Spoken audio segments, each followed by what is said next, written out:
अस्सलामुअलैकुम, INN news के साथ मैं हुरबाबर। सबसे पहले न्यूज़ हेडलाइंस। लापता अफराद के अहले खाना को तहकीकात के लिए थाने में तलब न करने का हुक्म। सिंध हाई कोर्ट ने लापता अफराद के अहले खाना को पूछताछ के लिए थाने में तलब न करने का हुक्म दे दिया है।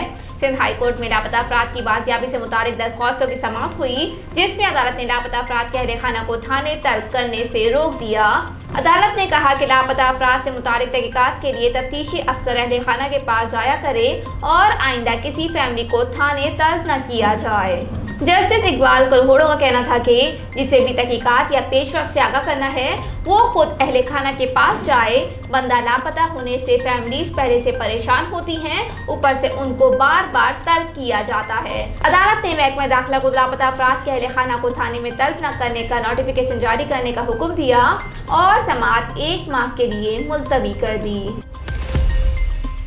लाहौर हाई कोर्ट ऑफिस ने वज़ीर आला के इंतखाब के लिए हमजा की दरख्वास्त पर एतराज़ लगा दिया। लाहौर हाई कोर्ट ऑफिस ने वज़ीर आला पंजाब का इंतखाबात कराने के लिए दायर हमजा शहबाज की दरख्वास्त पर एतराज़ आयद कर दिया।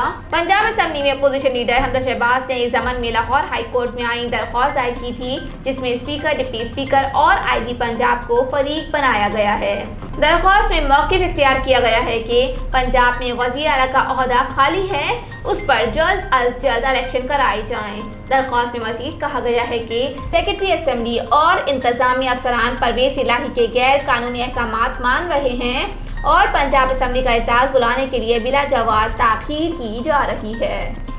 दरख्वास्त में मौक़िफ़ अपनाया गया है कि जब तक वज़ीर आला का इंतखाब न हो तब तक आइन के आर्टिकल 130 के तहत असेंबली का इजलास मुलतवी नहीं किया जा सकता। दरख्वास्त में जिन अफराद को फरीक बनाया गया है उनके बारे में कहा गया है कि वो अपने फ़राइज़ की अंजाम दही में नाकाम रहे हैं, लिहाजा अदालत जल्द हुक्म जारी और इंतखाब मुमकिन बनाए। लाहौर हाई कोर्ट ने हमजा शहबाज की दरख्वास्त पर एतराज़ आयद किया है, जिसमें कहा गया है कि आर्टिकल 69 के तहत असेंबली की कार्रवाई पर लाहौर हाई कोर्ट से रुजू नहीं हो सकता। लाहौर हाई कोर्ट ऑफिस के एतराज़ पर चीफ जस्टिस अमीर भट्टी आज ही समाअत करेंगे। इस्लामाबाद हाई कोर्ट का सदर पाकिस्तान को बलोच तलबा से मुलाकात का हुक्म। इस्लामाबाद हाई कोर्ट ने सदर पाकिस्तान को बलोच तलबा से मुलाकात का हुक्म दे दिया। इस्लामाबाद हाई कोर्ट के चीफ जस्टिस अतर मीनुल्लाह की सरबराही में बलोच तलबा को हिरासा किए जाने के खिलाफ दरख्वास्त पर समाअत हुई, जिसमें अदालत ने सेक्रेटरी दाखिला को भी बलोच तलबा से मुलाकात का हुक्म दिया।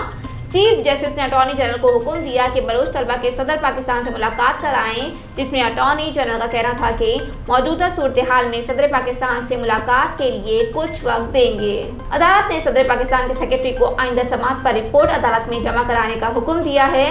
अदालत ने मज़ीद हुक्म दिया कि सेक्रेटरी दाखिला बलोच तलबा का तहफ़्फ़ुज़ यकीनी बनाए और बलोच तलबा का अपने सूबे में जाने पर हिरासगी या अगवा का खदशा दूर करें। अदालत ने इस्तफ़सार किया कि जो तालिब इल्म लापता हुआ था वो इतना अरसे कहाँ रहा, एक दिन भी कोई बच्चा गायब क्यों है।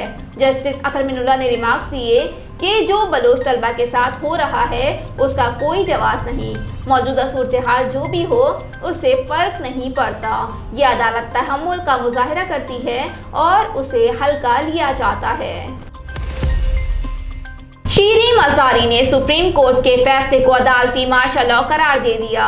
पाकिस्तान तहरीक इंसाफ की रहनुमा और वफाकी वज़ीर बराए इंसानी हुकूक शीरी मज़ारी ने सुप्रीम कोर्ट के डिप्टी स्पीकर की रोलिंग से मुतालिक फैसले को अदालती मार्शल लॉ करार दे दिया। गुज़िश्ता रोज़ सुप्रीम कोर्ट ने डिप्टी स्पीकर कौमी असम्बली कासिम सूरी के 3 अप्रैल के फैसले को कलअदम करार देते हुए कौमी असम्बली को पुरानी हालत में बहाल करने और तहरीक अदम एतमाद के लिए दोबारा इजलास बुलाने का हुक्म दिया था। अपोजिशन रहनुमाओं की जानिब से अदालती फैसले को तारीख साज करार दिया गया था, जबकि हुकूमती अराकीन की जानिब से फैसले पर सख्त तनकीद की गई थी। फवाद चौधरी ने सुप्रीम कोर्ट के फैसले पर रद्द-ए-अमल देते हुए कहा था कि ये मुल्क को गुलामी की तरफ ले जाने की कोशिश है, जबकि शहबाज गिल का कहना था कि लगता है अब 1947 की सूरत हाल में वापस पहुंच गए हैं। अब इस मामले पर वफाकी वज़ीर शीरी मज़ारी का बयान भी सामने आया है, जिसमें उन्होंने सुप्रीम कोर्ट के फैसले को तनकीद का निशाना बनाया है। शीरी मज़ारी ने सोशल मीडिया पर जारी अपने बयान में लिखा कि गुज़िश्ता रात एक अदालती मार्शल लॉ नाफिज किया गया। अदालती फैसले में पार्लिमानी बरतरी को ख़त्म करते हुए ये तक लिखवाया गया कि कौमी असम्बली का इजलास कब और किस वक्त होना चाहिए। डॉलर की कीमत में मामूली कमी, स्टॉक एक्सचेंज में भी मस्बत रुझान। सुप्रीम कोर्ट के फैसले के बाद मुल्क में कारोबारी सतह पर इस्तेहकाम देखने में आ रहा है। जुम्मे के रोज कारोबार के आगाज पर डॉलर की कीमत में मामूली कमी हुई और डॉलर 57 पैसे सस्ता होकर 187.60 रुपए पर आ गया। गुज़िश्ता रोज डॉलर की कीमत में 2 रुपए 80 पैसे तक इजाफा हुआ था और डॉलर 188 रुपए से भी तजावुज कर गया है। दूसरी जानिब पाकिस्तान स्टॉक एक्सचेंज में भी कारोबार का मुस्बत आगाज हुआ और 100 इंडेक्स में 449 पॉइंट का इजाफा हुआ, जिससे इंडेक्स 44,236 की सतह पर आ गया।